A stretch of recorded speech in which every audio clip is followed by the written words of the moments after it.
You know what time it is? It's tea time. Come join me for a cup of tea.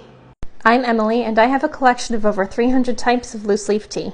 I wrote down the name of each tea on a slip of paper, and every day I'm picking a new one from the basket, preparing that tea, tasting it, talking about it, and then rating it on a scale of 1 to 10. There are 2 rules here. 1, I can't repick. The one that I choose that day is the one I have to make, and 2, I have to finish the entire cup, pot, or whatever I decide to prepare that tea in. And let's see what it's going to be today.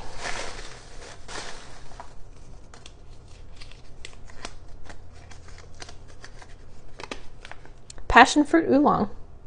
Passion fruit oolong is exactly what it sounds like. It is an oolong tea infused with passion fruit, and I got this right here in San Diego from the Old Town Coffee and Tea Shop. I'm going to start by setting my kettle for 195. I'll be preparing this in one of my double-walled glass teacups from Tea Runners, and of course I'll be using a paper filter.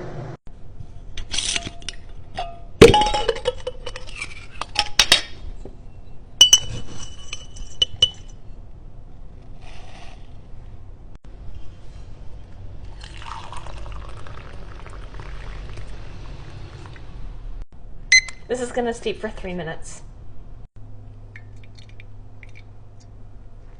And here's the infusion. It's a really pretty golden color. The aroma is a little bit sweet and very fruity. I'm going to give this just a little bit of time to cool down, and then I'll be back to taste it. Alright, let's taste it. I love this tea.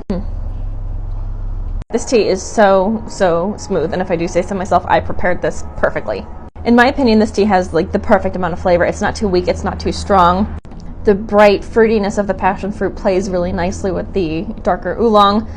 It's a little bit sweet, it's a lot fruity, but it's not overbearingly fruity so that you can't taste the tea itself also.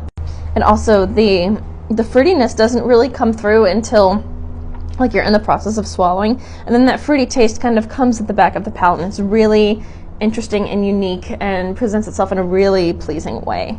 I also like that this is a fairly simple tea. It's just the oolong and the passion fruit. There's not a lot of other flavors to make it overly complex. I do enjoy a complex tea every now and again, but I just really appreciate that this is simple and exactly what it claims to be. I haven't had this one iced yet, but I think it would also be really good iced with a little bit of agave. All in all, a really nice, really pleasant cup of tea, and on a scale of 1 to 10, I'm going to give it a 9. Thanks so much for joining me for tea time. Remember to follow me for any and all tea related content, and I'll see you again tomorrow.